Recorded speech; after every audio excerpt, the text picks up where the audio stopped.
Joe Biden cumple 100 días al frente de la Casa Blanca, un tiempo todavía corto para sacar conclusiones, pero que ha sido suficiente para imprimir un giro en la política de Estados Unidos. Si algo ha quedado claro es que su gobierno está superando las expectativas de los electores, quienes le otorgan un 59% de apoyo popular. Una de sus promesas fue combatir la pandemia y lo ha cumplido con creces. Estados Unidos es hoy uno de los países que está vacunando con mayor efectividad y ya ha llegado a los 200 millones de dosis inoculadas. Junto a la COVID-19, la inmigración es el otro gran tema de esta nueva administración. Biden revocó los decretos que limitaban la entrada ilegal a Estados Unidos y justificaban la separación de familias en la frontera. Sin embargo, el modelo migratorio es aún un asunto pendiente. 100 días de Biden, Estados Unidos son más allá del America First.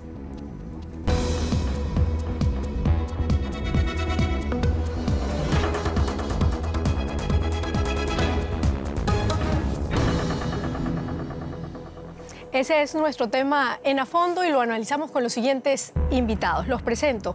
Marco Paladines, él es sociólogo especializado en ciencias políticas. Actualmente escribe su disertación en la Universidad Técnica de Berlín. Marco opina que el contraste con la administración anterior supone viento de cola para Biden. Queda por ver qué hará con el tradicional legado intervencionista.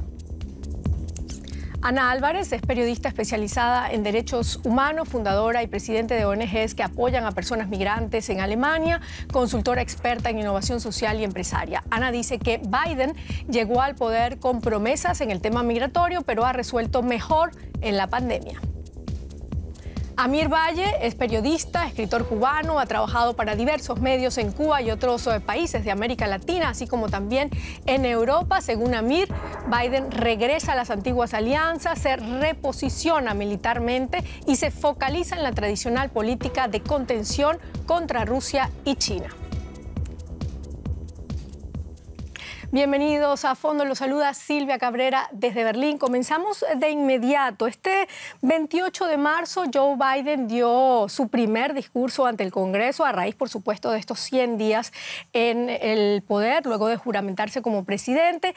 En este discurso aseguró que el país está de vuelta para tomar el liderazgo mundial. Dijo exactamente: ahora, después de solo 100 días, puedo informarle a la nación, Estados Unidos está en marcha nuevamente. Convertir el peligro en posibilidad, la crisis en oportunidad, el revés en fuerza. Amir, ¿puede realmente Biden darle brillo a lo que dejó Donald Trump?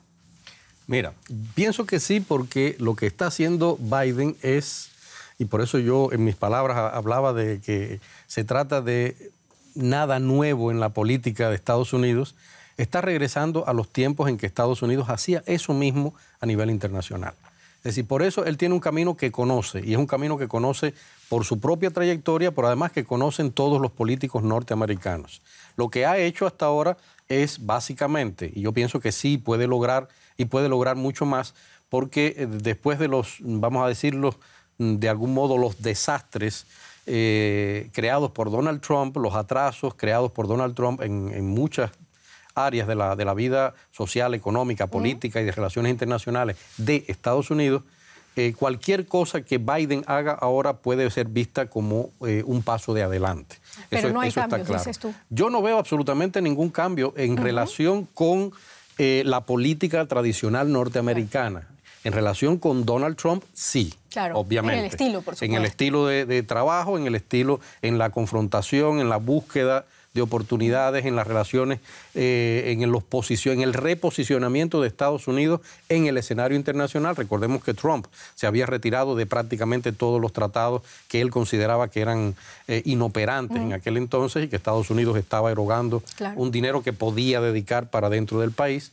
O sea, y ahí sí se ven, muchas cosas. Sí, o sea, ya lo vamos a hay muchas áreas donde hablar, pero yo pienso que sí hay que dejar claro, no es un cambio de la política, es sencillamente una diferencia de comportamiento y de estrategias políticas en relación con Donald Trump. Pero va por los mismos caminos de la política norteamericana en los últimos 30, 40 años. Marco, ¿tú qué opinas al respecto? ¿Qué te deja para ti estos 100 días de Biden en el poder? ¿Hay cambios realmente o es solamente modificaciones de estilo? A ver, creo que Donald Trump ha dejado la vara bien baja en términos de lo que es correcto decir, ¿no? Y en ese sentido, cualquier candidato, o sea, estoy exagerando un poco, pero cualquier candidato o cualquier presidente, hombre o mujer, lo hubiera hecho mejor. En ese sentido, hay un positivismo ahora, hay una sensación de que las cosas van bien, de que van mejorando. Lo de las vacunas evidentemente es un éxito por la cantidad de vacunados que hay. Pero al mismo tiempo, coincido, Biden, digamos, se vuelve a posicionar en un legado de Estados Unidos como que quiere ser director de la globalización a nivel mundial. Lo vuelve a hacer, retoma ese camino y allí tienen que enfrentarse con un legado muy complicado porque digamos, el rol de Estados Unidos en las situaciones a nivel mundial es muy comprometido en términos de, por ejemplo, violencia y conflictos armados en el Medio Oriente. Con Latinoamérica está siempre esa relación complicada de si es el patio trasero o qué mismo es Latinoamérica para Estados Unidos, el tema migratorio, etcétera. Entonces, claro, por eso decía, tiene viento de cola. Después de que acaba la administración Trump, tiene buen escenario para navegar, pero hay que ver qué va a pasar con los problemas de fondo, ¿no? Claro. Sí, hay que darle más tiempo. 100 días, como dije al principio, es poco para sacar conclusiones, pero bueno, allí se van ya viendo algunas cosas importantes de este gobierno, de esta administración. Ana, ¿cuáles son los hitos más importantes para ti de estos 100 días de gobierno de Biden? Yo creo que lo más importante de verlo en general es, uno, es en materia del COVID, del corona. Dos, es su relación con todas las relaciones exteriores de Estados Unidos, ¿no? Que básicamente resumir lo que los dos compañeros dijeron es simplemente va con una actitud muy parecida a la que él ya bien sabe. Él viene de muchos años, él viene de ahí, él lo sabía muy bien. El tercero es el cambio climático. En estos tres va con pasos adelante y incluso otra vez con el mismo discurso. Recordemos que Estados Unidos lo que ha hecho muy bien antes de Trump era tener este discurso de derechos humanos que distancia muchísimo de las acciones, pero el hablar es muy bonito y ellos lo saben y también funciona. Ahora, los temas en que justamente, y sé que lo hablaremos más adelante, que preocupan es el tema de migración y es el tema también de las armas, que era otro tema donde Biden había hablado y había prometido muchísimo. Pero todo lo que son empleos, y lo vimos en el discurso de los 100 días, empleos, inversión, son trillones de dólares invertidos en infraestructura, donde pues como decía el compañero, cualquiera después de Trump va a ser fácil, cualquiera lo iba a hacer mejor porque se sabe muy bien lo que tiene que hacer. Después de un desastre como eso y después de una pandemia, lo que viene bien siempre es inversión. Entonces estamos hablando solo de temas económicos y estamos del lado de temas humanos, que fue justo lo que lo llevó al poder. Y el otro tema que yo creo que antes de pasar a otro lado hay que aclarar es, recuérdense algo, es decir, Trump polarizó absolutamente la sociedad norteamericana. El hecho de que ahora apenas un 50 y tantos % apoye a Biden es la prueba muy clara de que todavía la sociedad norteamericana sigue polarizando. Y por esa razón es que él está tratando justamente de demostrar las dos cosas. Pero que te Estados digo Unidos... por qué llegó a 50, tenía más, pero está en 50 porque justamente todos aquellos que se han organizado para llevarlo al poder, activistas y gente que trabaja en pro de migración, están en este momento viéndolo con cautela. Esa es la razón. Podría estar mejor evaluado.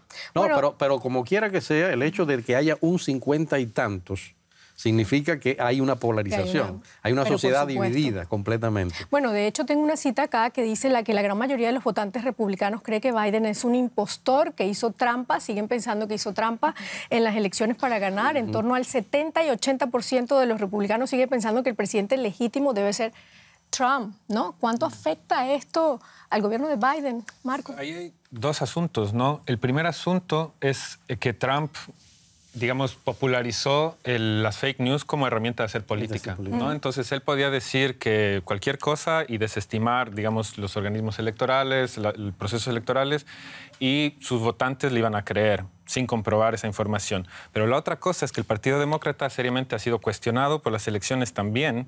Digamos, internamente no hay una legitimidad tan clara porque en las elecciones anteriores el tema de la elección de Hillary por sobre Bernie Sanders fue bastante controvertido. Se dejó fuera de carrera a Bernie Sanders de un modo poco claro, ¿no? Y entonces esas dudas un poco siguen allí. Claro. Esa legitimidad no está tan asegurada, digamos, del lado de Biden.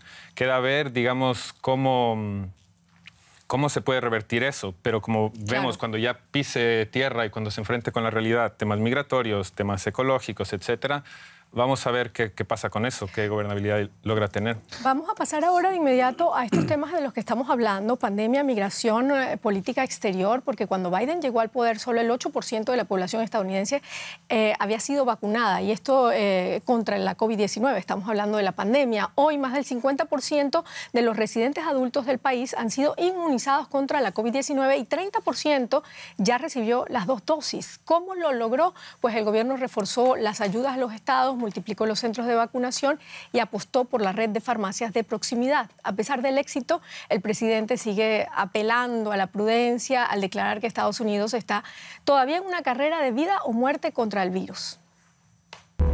Marzo pasado, Biden aparece en escena. Su mensaje causaba gran expectativa. Hasta el momento, el programa de vacunación había rebasado las propias expectativas del presidente. Yo había dicho que quería que se dieran 100 millones de inyecciones en mis primeros 100 días como presidente. Hoy les puedo decir que no solo cumpliremos ese objetivo, sino que lo rebasaremos. Hasta el 20 de abril se habían reportado 195 millones de inyecciones desde la toma de posesión de Biden como presidente de Estados Unidos. Casi un 30% de las personas han sido vacunadas. El plan de Biden es que se ofrezca la vacuna a todos los mayores de 18 años de edad a partir de mayo. Si hacemos esto, si hacemos lo que nos corresponde y si lo hacemos juntos, para el 4 de julio hay una buena chance de que las familias se puedan reunir, hacer un asado y celebrar este día juntas. ¿Cuánto crédito se le puede dar a Biden por el avance de este programa de vacunación?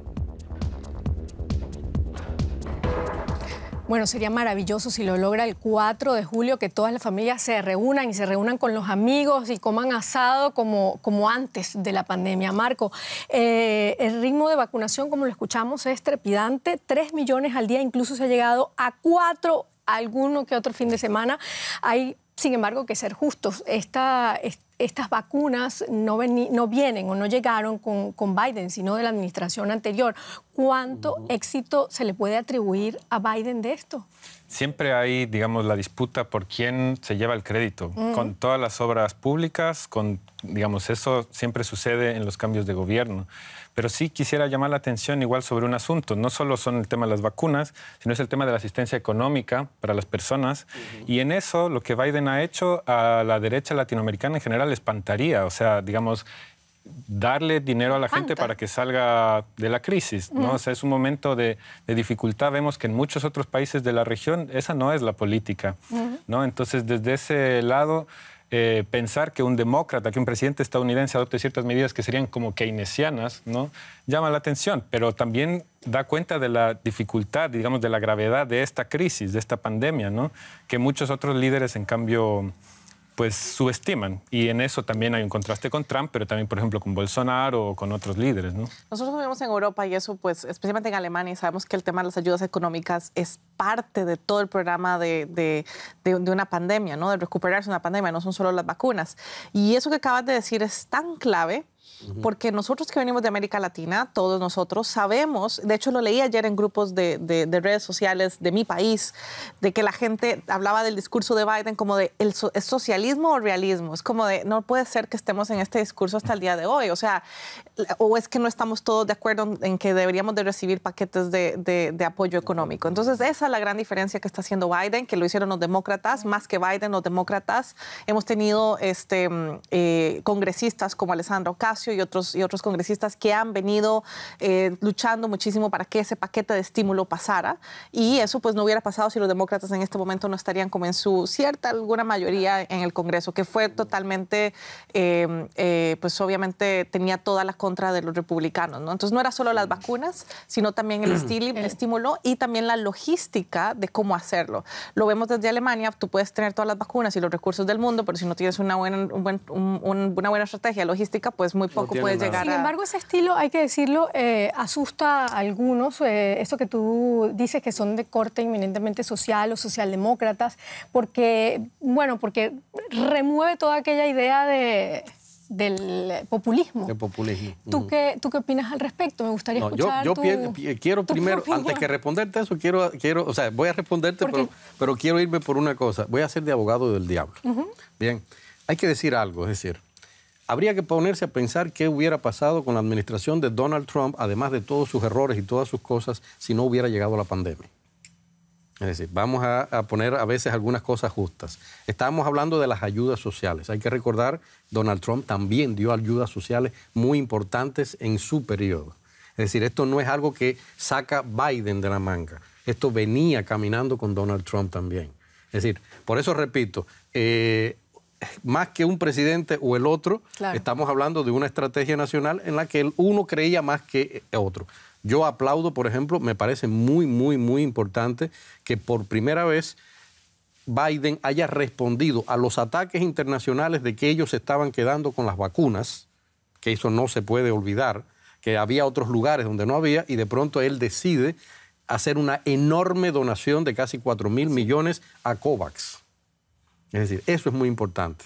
Es decir, esa política a mí me parece que es, digamos, una política inteligente en su sentido. Ellos están concentrando un grupo de vacunas que pudieron haber sido distribuidas acá en Europa, en Alemania. Estuvimos esperando mucho tiempo vacunas que se estaban produciendo en Estados Unidos y que no llegaron acá nunca. Es decir, no vamos a poner las cosas tan lindas para Biden también.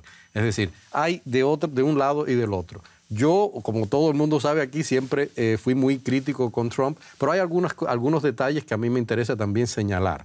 Trump levantó muy inteligentemente también el nivel de empleo en el país. Biden lo ha seguido haciendo.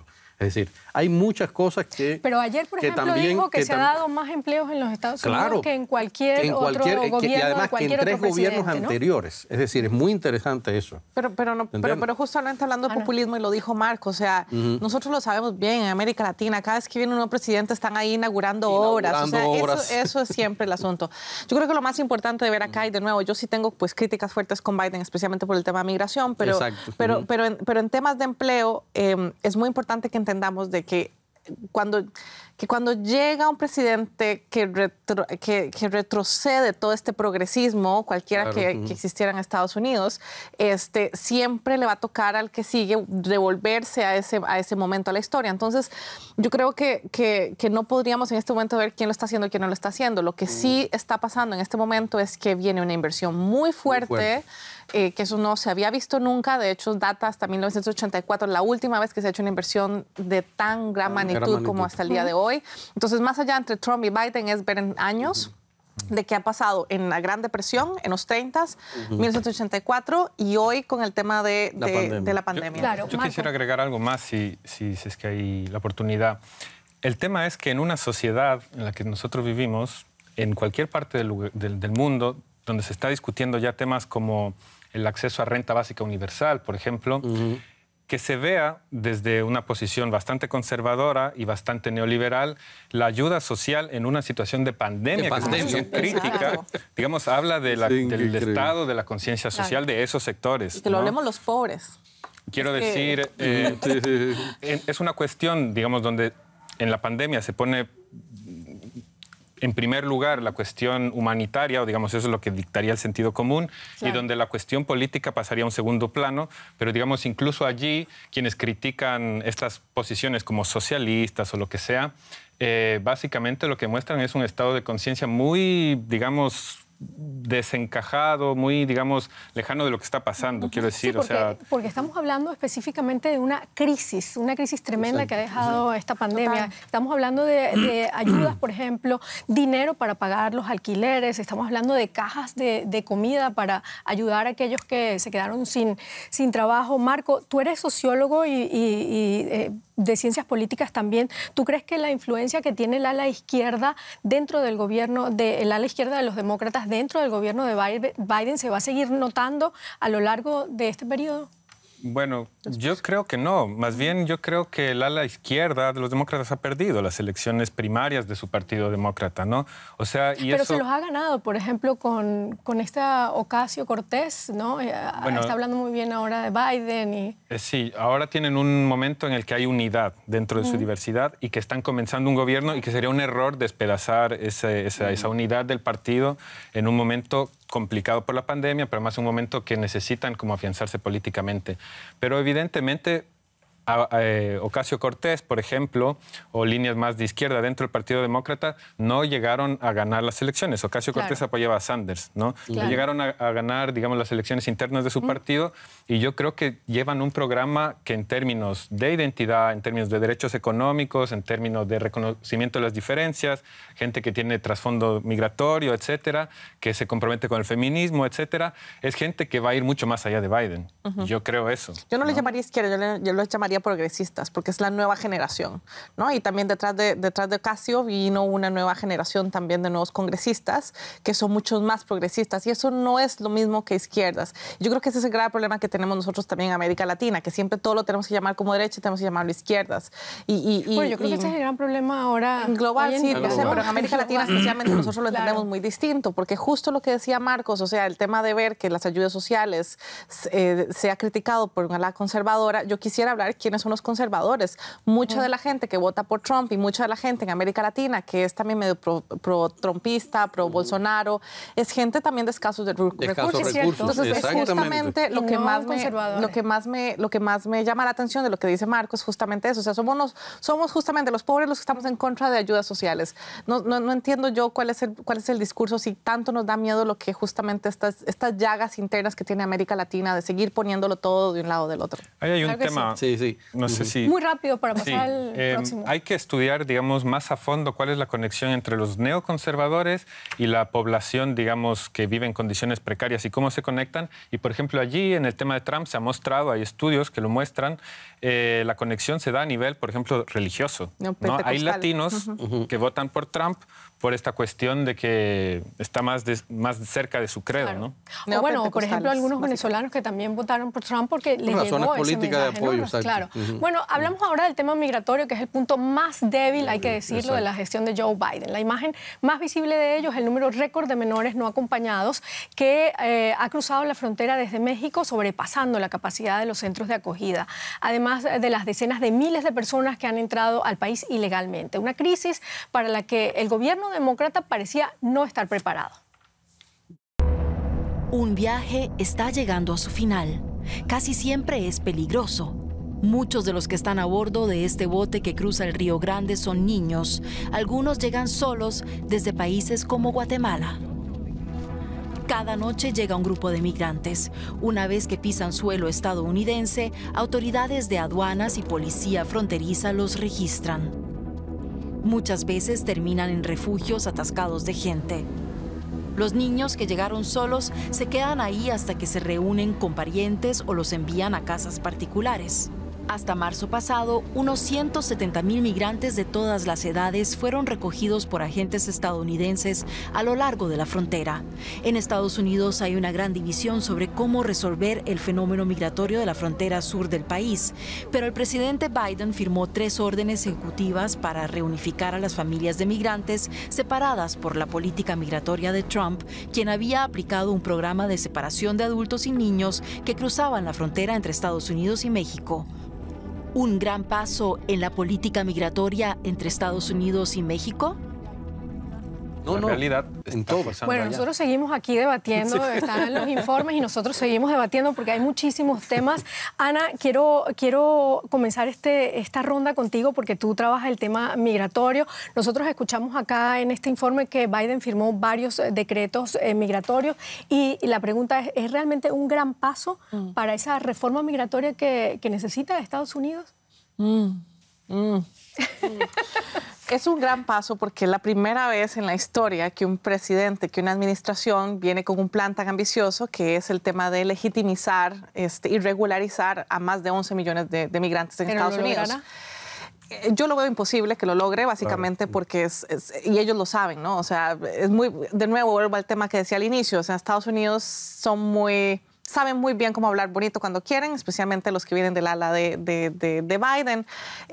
Y me gusta mucho ver, o sea, desde un punto de vista de narrativas, es muy alentador y alivia muchísimo. También y sé por migrantes que han pasado los últimos 4 años en esta incertidumbre de que qué van a pasar con ellos. O sea, escuchar en las conferencias de prensa que utilizan los términos correctos, que ya no les llaman aliens, que ya no les llaman ilegales, porque los migrantes no son ilegales. Entonces, eso está bien. Sin embargo, volviendo al tema de lo que prometió, se está quedando muy corto y le ha quedado muy grande. Es muy interesante que pues una pandemia donde incluso países como Alemania todavía está viendo a ver cómo lo maneja, Estados Unidos lo maneja un poco más rápido y todavía el tema de migración sigue siendo un problema.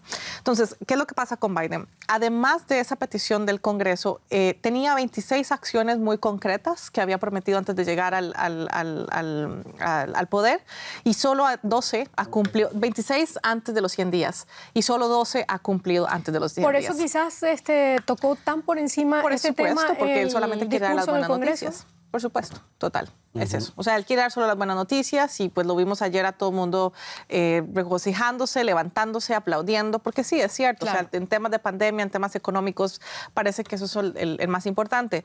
Pero, y sí dio pasos acertados. O sea, por ejemplo, lo que pasa es que, de nuevo, lo dijo Marco muy bien, o sea, cualquiera que iba a llegar que no fuera del ala de Trump lo iba a hacer mejor. Porque lo que vino a hacer es justamente a decir, es como de, oye, niño, hiciste esto mal, bueno, mira, te lo corrijo, ¿no? Eso fue lo que sucedió con Trump. Entonces, para terminar el tema de las acciones concretas que hizo con migración, ¿qué ha hecho bien? 60% disminuyó las deportaciones en 100 días, que eso es algo muy importante. El tema de las restricciones de viajes, especialmente de países musulmanes, pues la eliminó. Todavía no se ha visto el incremento, hay datos, pero yo no quiero creer en ese incremento, básicamente porque los consulados están cerrados, entonces todavía no se sabe efectivamente cuál va a ser el efecto que eso tiene. Trató de eliminar la protección, especialmente los que estaban en México, para que pudieran atravesar Estados Unidos y aplicar por asilo allá. Claro. Ahora, el grave problema es que ahorita tiene una situación con los niños, con los menores no acompañados. Es terrible lo que está pasando. Todavía no se sabe cuál plan van a seguir. Claro. Y ese es el grave problema que tenemos en este momento, que no se nos olvide que a panamá están llegando gente de Sudán, de Camerún, de Afganistán, de Palestina, están atravesando el Atlántico justo para llegar al norte.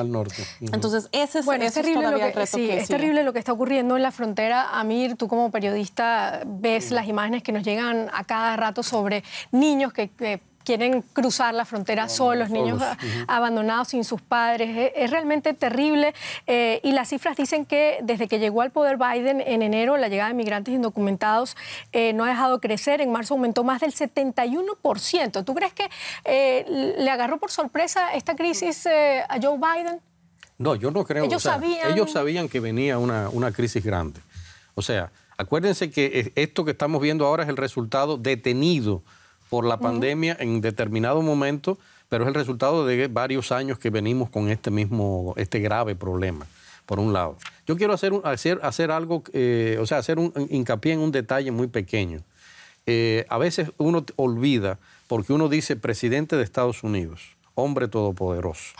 Bien, hay que recordar algo, para que, aunque él ponga 27 medidas, 32, 45, en su programa y elabore montones de decretos, para lograr esos decretos, él tiene que atravesar por una estructura absolutamente burocrática. Pero hay órdenes ejecutivas que las puede hacer del día para otro. Hay órdenes ejecutivas, pero ¿quién ejecuta esas órdenes? Ese es el gran problema.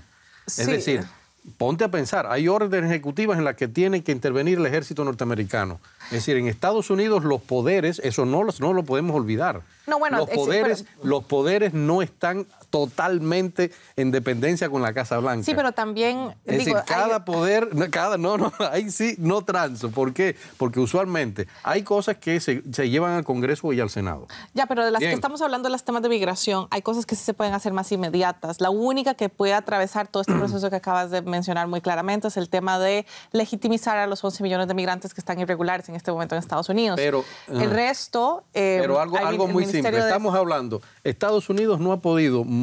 ahorita decíamos, en América Latina no hemos podido establecer una vacunación establecida porque no tenemos todas las estructuras y la infraestructura creada.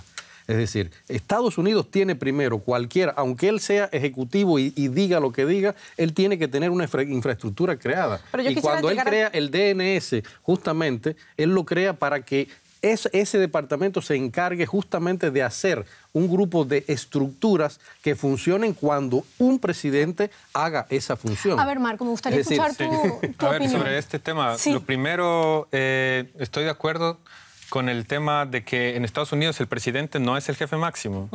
El jefe máximo es el complejo industrial militar. En América Latina no estamos muy acostumbrados, pero bueno, el complejo militar industrial define más allá de los presidentes y más allá del bipartidismo. No solo términos específicos de injerencia extranjera, de guerra y de masacre, que en eso termina, sino también cuestiones de la cultura norteamericana que se exporta después a todo el mundo. Entonces, el verdadero poder no necesariamente está en la Casa Blanca, eso hay que ser claro. Ahora, si hablamos del tema muy específico de la migración, yo quisiera aquí... hacer una apreciación sobre la migración como un fenómeno social. La migración es el fenómeno social que ha provocado las culturas que tenemos, que trae la diversidad. Es decir, cuando se lo trata como problema, ya estamos enfocando desde un asunto muy particular, digamos, desde una mirada muy particular, algo que trae vitalidad a las culturas, que siempre ha sido el intercambio. Ahora, lo que refleja estas olas migratorias del sur hacia el norte, la dirección no es casual, es la profunda inequidad que existe en el mundo. La profunda, digamos, desigualdad, la falta de oportunidades en el sur, la riqueza concentrada de forma, digamos, masiva en el norte y que provoca estas cosas. En lo concreto, Biden ya ha estado, digamos, involucrado con tratar de resolver este tema, no en la frontera, donde no cambia mucho a pesar de la retórica de Trump más incendiaria y esta retórica más moderada. El trato en la frontera no cambia mucho. ¿Ya? Nada. Entonces, hay un intento por resolver supuestamente los problemas allí donde se originan. Y entonces revisemos cómo ha sido la relación de Estados Unidos con Centroamérica, específicamente con Honduras, con Guatemala, con El Salvador. Y allí tenemos, si me permiten, muy rápidamente, en Honduras en el 2009 hubo un golpe de Estado apoyado por los Estados Unidos. Después se instauró una dictadura de Porfirio Lobo, ¿verdad? Donde fueron asesinados activistas antidictadura, activistas ambientales. Y ese gobierno fue aupado por los Estados Unidos, por Biden, quien ya ejercía funciones ejecutivas. En el 2012 apoyan en la cumbre de Tegucigalpa al gobierno de Porfirio Lobo. En 2016 asesinan a Berta Cáceres. Es decir, la violencia la trae también, digamos, un manejo... O sea, que debería ser mea culpa y abrir. En realidad, muchos de los conservadores que afirman de que por qué todos van para Estados Unidos, que no es justo para Estados Unidos, lo mismo que Europa, que por qué todos quieren venir a Europa, eso es una deuda moral simplemente y llanamente por todo lo que han causado también en ciertos otros lados. Pero volviendo al tema actual, no, acordémonos de que también, a ver, y de acuerdo, y eso es algo, de nuevo lo decía, que la administración Biden lo está haciendo bien, alivia mucho verlos utilizar los términos correctos. Ellos han evitado hablar del tema de migración como una crisis, ellos han evitado hablar de esto, por eso mencionaron el tema de oportunidades, pero no se nos olvide también que Europa está cerrada. Y es una realidad. ¿Qué significa eso? Europa está cerrada, o sea, sus fronteras existen. El flujo migratorio va a ser más fuerte allá también. Porque justamente fue un momento donde llega Biden que genera toda esta esperanza a un grupo de personas. Pero son migraciones distintas, ¿no? La que nos llega pero si nos estoy diciendo que están llegando gente de África, de América Latina para ir al norte. O sea, esto está pasando. Entonces, ese es el grave tema, ¿no? O sea, que le enfocamos a Estados Unidos y tampoco no estamos viendo lo que está pasando en Europa, que Europa también es en este momento... ¿Cómo avanza la reforma migratoria en el Congreso? Pues ¿cómo avanza? No es que no va a avanzar hasta que esto no entre en prioridad, y ahorita no ha sido la prioridad. Y este año no va a ser en la pandemia. La pandemia, este año, y este es el año vital para pasar una ley de este tipo, ¿verdad? Y si no lo hacen este año, muy probablemente en los próximos años, dudo mucho de que lo logren. O sea, que van a seguir las detenciones en la frontera. Voy a hablar también del asunto que más conozco, que es el tema de la migración cubana. Es decir, la migración cubana en el último año, y sobre todo desde que Biden decidió, se supo que iba a hacer esa flexibilización, ha crecido, se ha triplicado.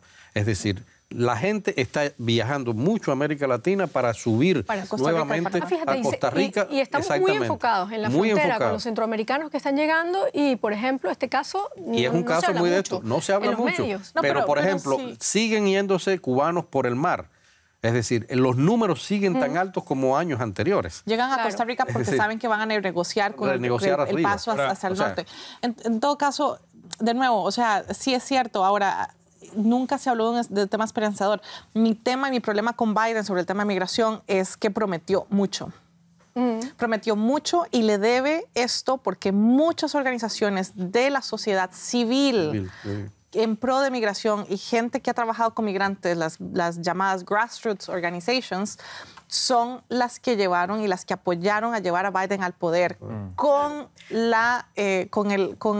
afán de que pudiera ayudar en esta situación que estaba pasando. Marcos, prometió mucho y hará poco. Sí, y más que nada revisemos cuál es la historia de Biden, porque el tema de la migración tiene que ver también con la violencia desatada en Centroamérica, que tiene que ver con un tema que no hemos tratado, que es el narcotráfico y todas las rutas del narcotráfico que pasan desde Bolivia, desde Colombia, desde Perú, a través de Ecuador, por toda Centroamérica para llegar allá. Un tema tan complejo. Muy complejo. Solo para llegar a un punto con eso, Biden fue el representante demócrata del Senado de la sección de Relaciones Exteriores que apoyó la financiación del Plan Colombia. ¿Ya? El Plan Colombia ligado con estos temas que no solo, digamos, tuvo consecuencias ambientales y de envenenamiento de la población por las fumigaciones con glifosato, sino que tampoco eliminó el problema. La guerra contra las drogas es fallida, el Plan Colombia no acabó con los problemas y esas dinámicas se siguen ejerciendo. Entonces, esta persona, que ahora es presidente de los Estados Unidos, ya fue una persona que estuvo involucrada con las políticas que supuestamente deben paliar aquellos problemas que originan, en primer lugar, las situaciones de violencia, las situaciones de desigualdad, etcétera. Y allí, lamentablemente, no se ve mucha... Yo no tengo poca o ninguna confianza, digamos. Silvia, ¿no? y voy a poner un detallito. Cuando miramos el comportamiento de alguien como Biden, que fue pro en determinados momentos, hacia Nicaragua, hacia Venezuela, hacia Cuba, te das cuenta que es muy tímido lo que está haciendo. Muy tímido, es decir, se vio en el discurso en 100 Congreso, días ¿no? absolutamente no se ha posicionado en lo absoluto, hay que decirlo, hacia esos tres países. Claro. Que todo el mundo sabe que son importantes en la región. Vamos a hablar ahora de política exterior porque Joe Biden ha rehecho los puentes con los aliados tradicionales de Washington, ha vuelto al multilateralismo, mantiene una actitud dura con Rusia y con China y anda en terreno movedizo tras anunciar su plan para retirarse de Afganistán, una medida que ha sido muy criticada por muchos. Los atentados del 11 de septiembre y la cacería de su ideólogo Osama Bin Laden fueron el detonante de esta misión, la más costosa en la historia de la OTAN. Con 3.500 muertos entre las tropas aliadas y soldados traumatizados, cada año se destinan miles de millones de dólares en un intento de crear una situación estable en Afganistán para luchar contra el terrorismo. A esto se agregan decenas de miles de víctimas civiles entre los afganos con un número que va en aumento. Casi a diario se producen ataques. Lo que queda es un país destruido y dividido. Es una situación preocupante. Muchos creen que si las tropas extranjeras se van del país, habrá una guerra civil. Antes de que llegaran las tropas no teníamos problemas con nuestra vida. Si los soldados estadounidenses se retiran, podremos reconciliarnos y vivir en paz. Entre tanto, los talibanes vuelven a controlar amplias zonas del país y parecen dictar los términos de la retirada de la OTAN. No habrá negociaciones de paz hasta que los soldados hayan abandonado el país.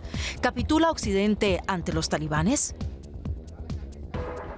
Oye, qué pregunta. Vamos a comenzar quizás por lo más fácil. ¿Qué significa exactamente que Joe Biden haya tomado esta decisión de sacar las tropas de Estados Unidos de Afganistán? Bueno, es algo que ya estaba pactado, recuérdense. No es nada que Biden está haciendo nuevo. Eso venía ya. ¿Y por qué se le da todo el crédito a él? Ahí está. Volvemos justamente a ese tema, que lamentablemente siempre que se quita un presidente y se pone otro, empezamos a echarle cáscaras al anterior y glorias al nuevo. No, en el caso de Afganistán, hay que recordar algo. Estados Unidos necesita reposicionarse en el Medio Oriente.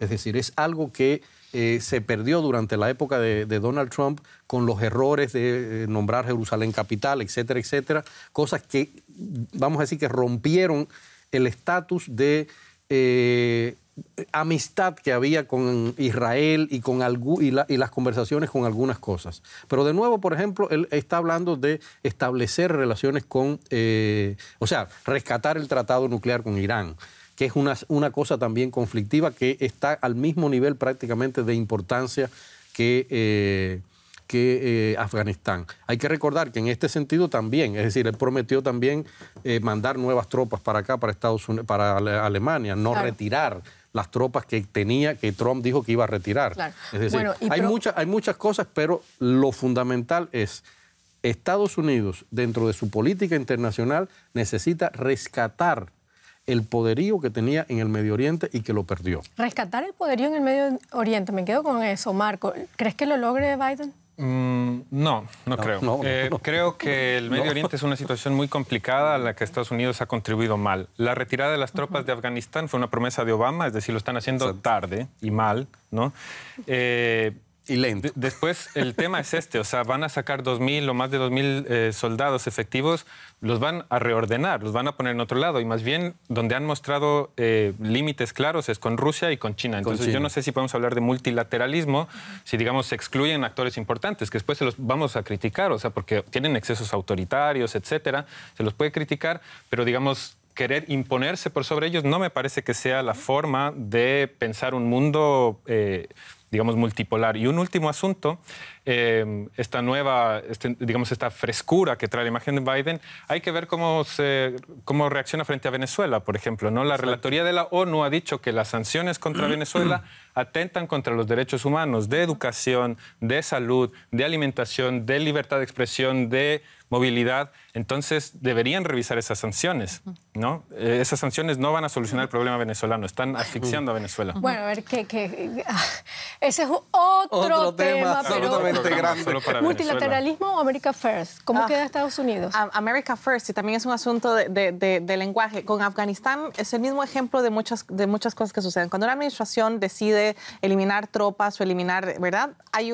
Tiene muchas razones, pero una de ellas, que lo voy a hablar desde el punto de vista de migración, por ejemplo, el declarar Afganistán safe o a salvo es un objetivo de muchos países, incluyendo Alemania. La razón por eso es para que la gente no aplique como refugiado y como aplicantes de asilo. ¿Pero eres también negativa como Marco? ¿Lo va a lograr? No, jamás. No, jamás. Con el Medio Oriente, no. Bueno, con esto terminamos. Ya ven ustedes que hay posiciones aquí bastante encontradas con lo que ha sido estos 100 días del gobierno de Joe Biden. Por favor, escríbanos y dennos todas sus opiniones. Hasta luego. Gracias.